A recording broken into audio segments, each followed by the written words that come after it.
You have 45 days. Hey, everybody, you're watching Bull Boom Bear Bust, back with another dose. We've got a prediction out there of a collapse before the end of the year. It's someone you may have heard of. We're going to talk about that here in just a little bit. A lot, as usual, as always, a lot of economic, financial news to get caught up on. Please make sure you're subscribed, stay ahead of the financial curve, and let's go ahead and start right here.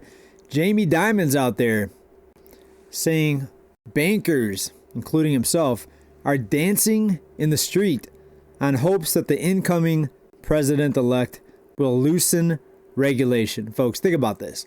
More loosening of regulations. The banks can already loan out infinite amounts of money. There's no limits on the amount of money they can loan out. We still have a zero reserve requirement. What else can they loosen? There's nothing that they can loosen anymore. I mean, what are you going to do? Have negative interest rates? I mean, we joked about that a few years back, but it seems like that's what they want. I mean, they want to drop rates again.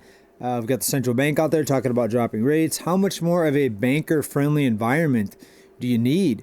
And guess what's going to happen? More deregulation is going to be more inflation. Deregulation, inflation. It rhymes, and they're connected. The more deregulation, the more inflation. They need to regulate the banks, and in fact, banks shouldn't be able to loan out money they don't have. If that was the case, you would see the cost of living come down immediately. But see, that would trigger what they call negative economic growth. Means people can't take out debt because banks can't loan out the money. So you'd see negative growth, and then they'd say, oh no, it's a recession. Everybody would blame the person in power. So, of course, nobody in power wants that to happen. So everybody wants lower rates, lower regulations. Some of them say they want regulations. They really don't, folks, because that would break the back of the illusionary economy that needs endless amounts of debt and borrowing to stay, quote unquote, growing. All right, let's get into the stock market, folks. What do we tell you? Shortly after the November 5th event, we told you there was a euphoria. I think I even put out a video, the euphoria will fade or something like that.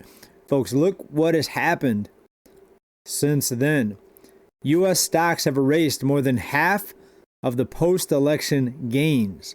What did we tell you was going to happen? That was a euphoria. It was a bunch of hopium.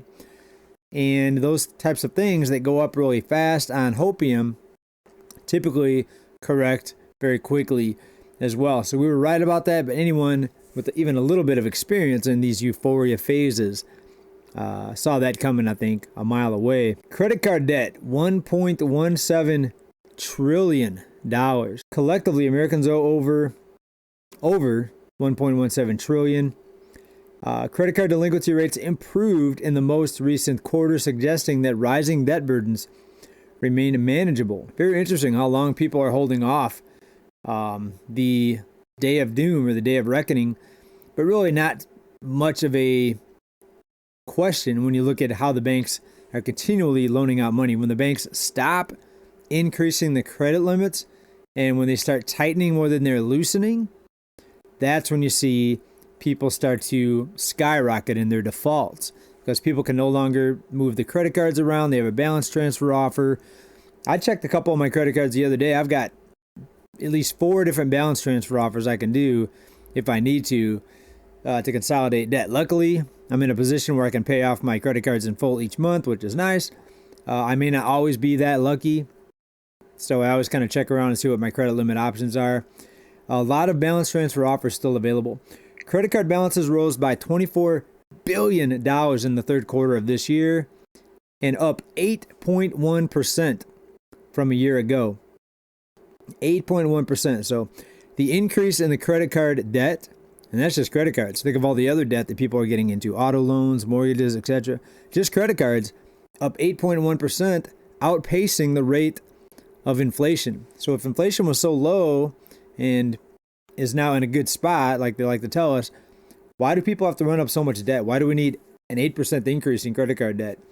Well, a lot of people spend money they don't have to spend. Some people just spend money on the essentials. They really don't do a lot of extracurricular activities. A lot of people are subscribing to Netflix. By the way, the fight's going on right now as I'm recording this. I think it's the undercard that's fighting right now, Tyson versus Paul. So not many people will be watching this. Hopefully you'll be watching this on Saturday, even better Friday night. So if you're here, please let me know you're here down in comments. Let me know that you are here. Let's move on though here. Another story here. U.S. retail sales slow in October because of the hurricanes. Nothing to do with the debt. Hurricanes could really damper shopping. Absolutely. You lose your house, you're probably not going to want to go shopping. So I could see that. And it was pretty widespread devastation. And actually, it probably would have not slowed if it weren't for the hurricanes. Because when you look at how much money people still have in available credit, it gives people still the ability to go further into debt and go shopping for things they can't afford. All right, let's move on, folks. Talk about the housing bubble and home prices. The Journal put this out. Americans' homes are piggy banks that few people can afford to raid. In other words, there's so many people that bought a home in the past few years at these elevated prices, they don't have much equity because home prices are going up very slowly now, but even falling in some areas. And actually, we're down from the peak. The last time I checked, we're down over $30,000 nationally from the peak. So a lot of people that bought their homes, even 2-3 years ago, have little to no equity. Some of them do, but then by the time you factor in the costs of the commissions for the realtors and stuff like that, you're not really getting too far ahead. So as it says here, only a minority of mainly older homeowners are in a position to take advantage of the historic run-up in house prices. So people are going to be in trouble if they don't keep throwing money in this economy and keep creating fake jobs, government jobs. People are going to be in big trouble with the minuscule amount of home equity. All right, folks, let's get into the moment that we're all waiting for. There's a prediction out there that we're going to see a collapse before the end of 2024. That gives us, about 45 days? About that? Let's take a look, folks. Your friend and mine, Harry Dent. Harry Dent, he is out there with this prediction. And this comes via a pinned social media post. Pinned meaning it's put at the top of his page, of his profile, of his feed. And it's Harry Dent, your friend and mine, Harry Dent. He's written books. I think if you look at my bookshelf, I even got a book back there about Harry Dent. He's big on the demographic thing. What I think he is underestimating is the amount of money they can continue to throw at this. Just because a bubble is inflated doesn't mean it's going to start deflating or crash, because if they throw more money at it, or if they continue to do the same things that they did to inflate the bubble can actually get bigger. I'm not saying it's going to happen, but listen to this.